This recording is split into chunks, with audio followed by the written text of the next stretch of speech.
So, you've probably heard this term thrown around a lot, right? The Internet of Things. But what does it actually mean? Well, today, we're going to pull back the curtain on this amazing technology. We'll show you how it's already shaping your world, probably in ways you haven't even thought about. Okay, let's just jump right in with a little thought experiment. What if your coffee maker knew the exact moment you woke up? I mean, picture it. Your alarm goes off, and that simple act, that's the signal for your coffee to start brewing. You don't have to press a single button or set a timer. It's just connected, seamless. And here's the kicker. That's not science fiction. Not anymore. This is the world we're actually living in right now. Seriously. If you've ever yelled at a smart speaker to play a song, or glanced at your wrist to see how many steps you've taken, or even just turned up the heat using your phone, guess what? You're already a part of the Internet of Things. All right, so let's get into it. A world that's talking. We're going to deconstruct this whole Internet of Things idea and see what it's really made of. So, when you boil it all down, the IoT is pretty much what it says on the tin. It's this giant, sprawling network. But here's the thing. It's not just our computers and phones anymore. We're talking about everyday physical objects, the things. We're giving these objects a kind of digital life, letting them hook up to the internet so they can constantly collect and share data about what's going on around them. I love this way of looking at it. Think of it like a digital nervous system for our entire planet. It's a fantastic analogy, right? You've got billions of tiny sensors out there acting like nerve endings, constantly feeling and sensing the world. Is it hot or cold? Is something moving? Is the light on? And all that information gets sent back to a sort of central brain to be processed. It's pretty amazing. Okay, so how does this whole thing actually work? It's really just a simple three-step dance. First, a device has to sense the world. It uses its sensors to gather some data. Let's say your smart thermostat senses, whoa, it's getting chilly in here. Step 2, share the data. It zips that information over your Wi-Fi. And finally, step 3, act on information. The system processes that data and triggers an action, like telling your furnace to kick on. So just remember, sense, share, act. That's the basic loop for pretty much everything in the IoT. All right, we've got the process down, but what about the things themselves? What exactly makes a regular old object a smart object? Let's take a look under the hood and see what gives them their smarts. So pretty much any smart device you can think of, doesn't matter if it's a tiny light bulb or a massive tractor, it's going to have these 4 key parts. First, it needs sensors, right, to gather information. Then, processors, which are like the mini brains that do the thinking. Then you have actuators. That's a fancy word for the parts that actually do something, like physically flipping a switch or turning a valve. And, of course, it needs communication hardware so it can talk to the network. You put all those 4 things together and poof, you've just turned a dumb object into a smart one.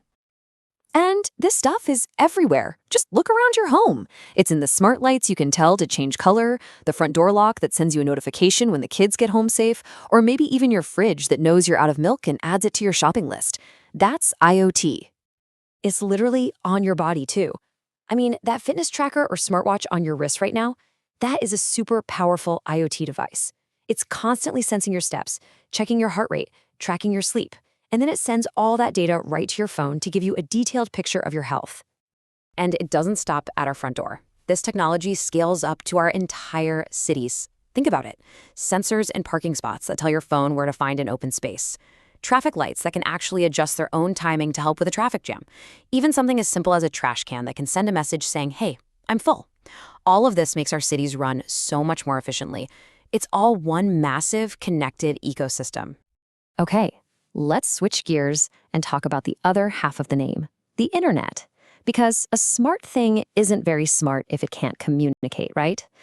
So how do all these billions of devices actually talk to each other? Well, it turns out there's no single magic answer. It's not a one-size-fits-all kind of deal. The type of connection really depends on what the device needs to do. So for things in your house that need to send lots of data, like a smart hub, Wi-Fi is perfect. For something that just needs a short-range, low-power link, like your fitness tracker talking to your phone, Bluetooth is the way to go. But for things that are always on the move and need a reliable connection over huge distances, like a connected car, well, that's a job for cellular networks like 5G. Okay. So we've taken the whole thing apart. We've looked at the things and the internet. But so what? Why does any of this actually matter to you and me?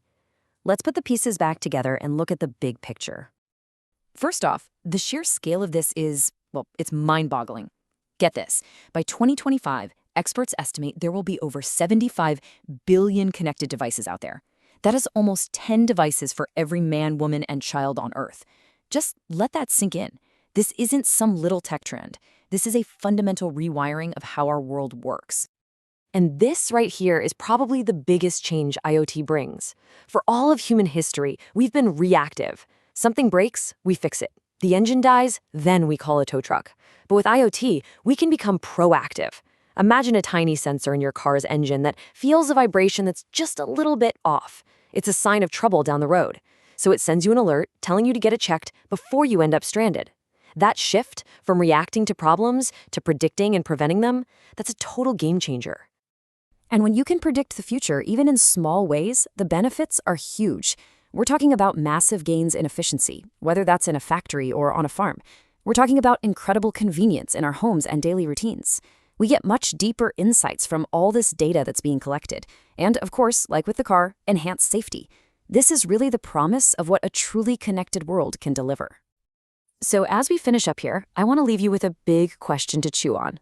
The Internet of Things clearly offers this incredible future, one that's super efficient and convenient.